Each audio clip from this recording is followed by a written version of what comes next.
Cependant, le privilège de la distinction, elle ne fréquente pas les mots malfamés, elle les ignore. Cela arrange bien des esthètes que François Villon ait été un voyou. On ne prend les mots qu'avec des gants. À menstruel, on préfère périodique, et on va répétant qu'il est des termes médicaux qui ne doivent pas sortir des laboratoires ou du codex. Le snobisme scolaire qui consiste à n'employer en poésie que certains mots déterminés, à la priver de certains autres, qu'ils soient techniques, médicaux, populaires ou argotiques, me fait penser au prestige du rince-doigt et du baise-main. Ce n'est pas le rince-doigt qui fait les mains propres, ni le baise-main qui fait la tendresse.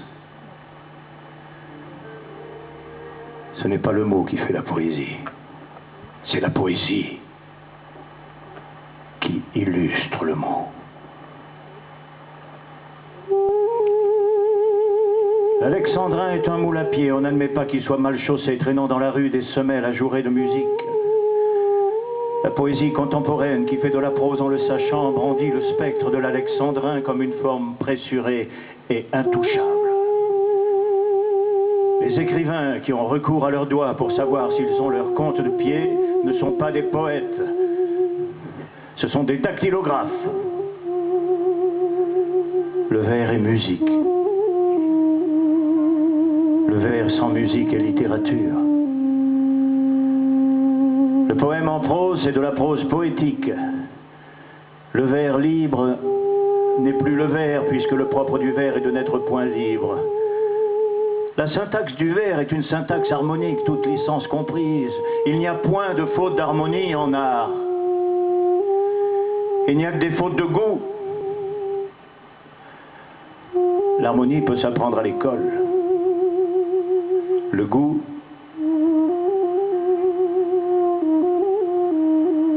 c'est le sourire de l'âme. Il y a des âmes qui ont un vilain rictus. C'est ce qui fait le mauvais goût. Le concerto de Béla Bartók vaut celui de Beethoven. Qu'importe si l'alexandrin de Bartók a les pieds mal chaussés puisqu'il nous traîne dans les étoiles. La lumière, d'où qu'elle vienne, est la lumière. En France, la poésie concentrationnaire, elle n'a Dieu que pour les fleurs. Le contexte d'humus et de fermentation qui fait la vie n'est pas dans le texte. On a rogné les ailes à l'albatros en lui laissant juste ce qu'il faut de moignon pour s'ébattre dans la basse-cour littéraire. Le poète est devenu son propre réducteur d'ailes. Il s'habille en confection, avec du capoc dans le style et de la fibrane dans l'idée. Il habite le palier au-dessus du reportage hebdomadaire. Il n'y a plus rien à attendre du poète muselé, accroupi et content dans notre monde. Il n'y a plus rien à espérer de l'homme parqué, fiché et souriant à l'aventure du vedettariat. Le poète d'aujourd'hui doit être d'une caste, d'un parti ou du tout Paris. Le poète qui ne se soumet pas est un homme mutilé. Enfin, pour être poète, je veux dire reconnu, il faut aller à la ligne. Le poète n'a plus rien à dire. Il s'est lui-même sabordé depuis qu'il a quitté le vers français et soumis au diktat de l'hermétisme et de l'écriture dite automatique.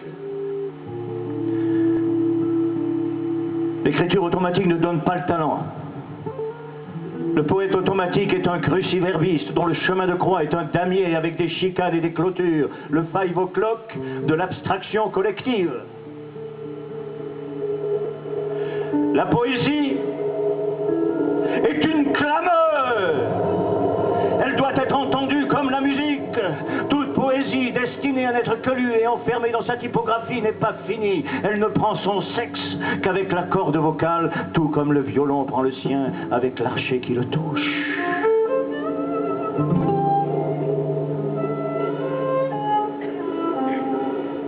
Il faut que l'œil écoute le chant de l'imprimerie.